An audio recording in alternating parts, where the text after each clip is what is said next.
Hello everyone, Rituro here with a special report for TorontoThumbs.com.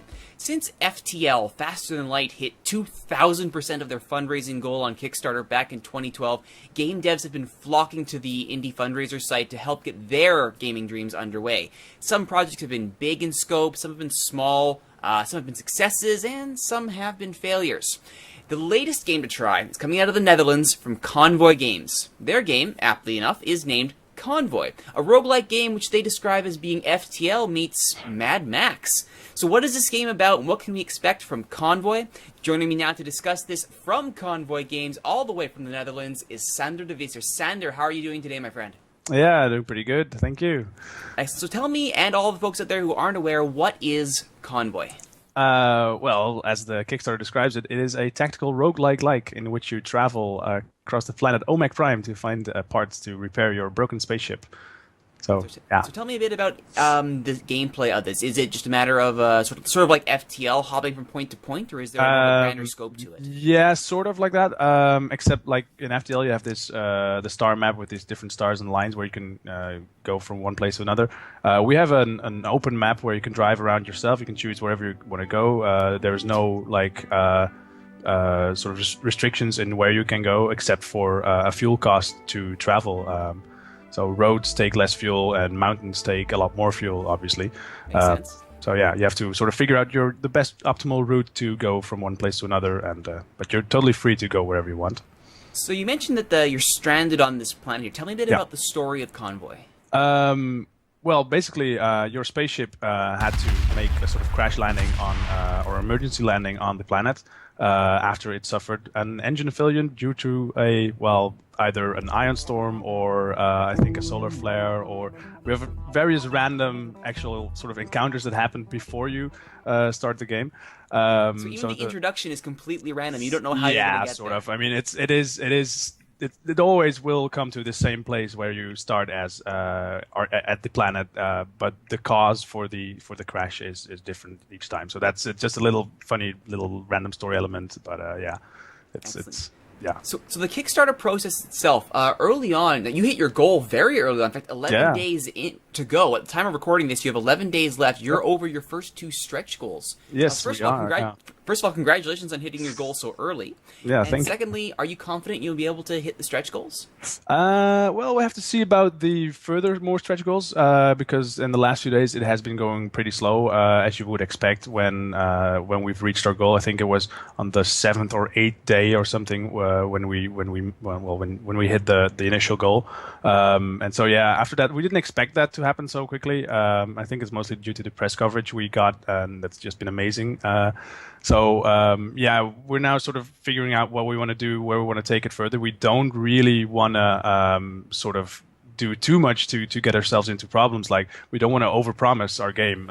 That's something we just can't do. We're only 3 people, and we just can't like make the best next MMO whatever if we make $1 million or something like that. So that's not going to happen. But we'll have to see how it goes. I think I'm sort of I'm pretty confident we'll hit at least the next stretch goal, which allows the modding community to make their own weapons and vehicles through our modding API that we will make then after launch anyway.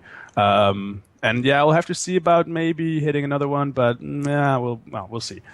So that's actually one point I want to talk about. 2 of your stretch goals that really spoke to me here were that you have a scenario editor and now hopefully these modding API tools. How important is it to you that the community really takes control of Convoy and really makes it their own? Well, I mean, it would be fantastic to see what other people can come up with our with the core system basically being there, and how much content other people can make. And I think a modding API actually allows them to build not only content but also develop systems, basically, not like core systems, but you should be able to do quite a lot with it. Like, you can make, if you want, you could probably make a flying car or something. I don't know. That's probably possible. I haven't tried, but Then I think that would be amazing to see what people do with our basic concept and see how far they take it. You mentioned earlier, Convoy Games is just 3 people, yourself, Sipka, and Roy. Yes. Tell me about Convoy Games. How did you come together? I think it started in the summer last year, like yeah, the summer last year or slightly before that, I had just finished my internship at Vanguard Games, where I worked on Halo, Spartan Assault, if you've heard of that. Then, well, I was drinking a couple of beers with Roy in his back garden, and we were talking about basically making games. And during my internship, I just as a hobby project, I worked on a sort of small car chase game for mobile platforms, just to sort of try things out and see how it worked and improve my coding skills, basically. And then yeah, I showed it to him. He was like, "Oh, that's pretty cool, but how about do this and do this? We can add all these things." And it's like, "Yeah, well, it's kind of cool." And I had some ideas of my own. And so basically, we sort of started talking about it. And as the afternoon continued, and we had more beers.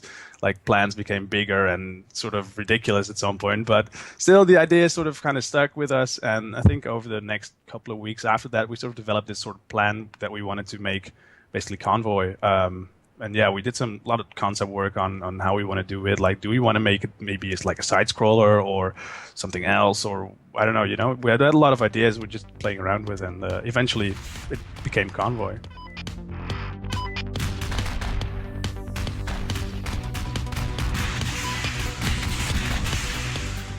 I gotta say here, I didn't realize that game development required so many beers to get going. Well, it just depends on how you do it, I suppose. I've had weird days developing games, game jams or whatever. There you're just basically developing for 72 hours straight, and all you're doing is either drinking beers or energy drink or whatever, and just a lot of coffee, and that keeps you going. I guess there has to be some fuel to it, and in this case, for this game, it was beer, but another game maybe, I don't know, something else. So you'd mentioned in the updates for your Kickstarter page here that you were never aware of games like Car Wars or anything like that when you first developed the game. Now that you're aware of those progenitors, those unintentional progenitors of this game, do you feel a little more kinship with that style of game? Yeah, I guess it's really weird. I haven't actually had the time to check them all out. Like I haven't played. I've seen videos of Car Wars, I think, and of what's it, Road War 2000 was it called. I haven't actually played any of them yet. But yeah, I think it's really weird that maybe people like in the 80s came up with a similar idea that we came up with somehow, and I don't know, like if that's just something that just randomly happens, that people have the same idea again. But then I wonder why nobody ever sort of continued that idea. If people want it apparently, so it must be like it's a cool genre, and I think it's kind of strange that it never really continued after like these games from the 80s. So it could be that every 20 or 30 years ago, just as humanity, we decide we want to see deserts and cars and spikes and explosions. I guess, yeah. Maybe that's it. I don't know. It's I think I've had a lot of thoughts about this. Why is suddenly this post-apocalyptic world so interesting again? I think it's maybe because a lot of people that have been born in like the late 80s haven't really grown up with the Cold War sort of thing we had in Europe going on, and I think that inspired a lot of people with like, oh no, there could actually be a nuclear holocaust and everybody could die, and then you'd end up with like Mad Max sort of things. But now we have this, and that's sort of a fantasy a lot of people from, I think, my generation have. Like they hear stories from their parents like, oh no, the Berlin Wall and this and that, and the Bay of Pigs problems and all that sort of incidents that took place in the time before us, and that sort of inspires us, I guess, to come up with ideas like what could have happened and how might our lives have been instead of how they are right now. So that's sort of our alternate history for our own idea, I guess. I don't know. That's sort of where I think a lot of inspiration comes from. Now, you mentioned, or at least you claim on the Kickstarter page, that you're estimating February 2015 for Convoy. How is development going so far? Will you be able to hit that target? Well, I certainly hope so. It looks pretty good. I think with a lot of features we want to add, like we said in the Kickstarter as well, we want to add ramming. We want to add these environmental things like bridges or cliffs or whatever that sort of spice up the combat of the game. So far, a lot of those things are coming along pretty good. I don't know if you've seen the latest Twitch stream, but we did show some of those features in a very basic sort of way. Like we have a bridge right now. It's kind of ugly, but the basic principle works, and it's not done yet. But we're continuing to expand on that. system and making it better and fixing bugs and all that stuff, of course. And the same goes for the ramming. We have the basic of that working right now, and I think it's just a matter of making it look good and making it like work 100% the way we want it. And then yeah, we already have 2 of those 4 items on the Kickstarter wish list. We have them done. And I think the rest of the game is pretty much there. It needs more content, but we just could continue writing scenarios for it and making more weapons and guns and all that sort of things. So at that level of completion, how much was ready before the Kickstarter began?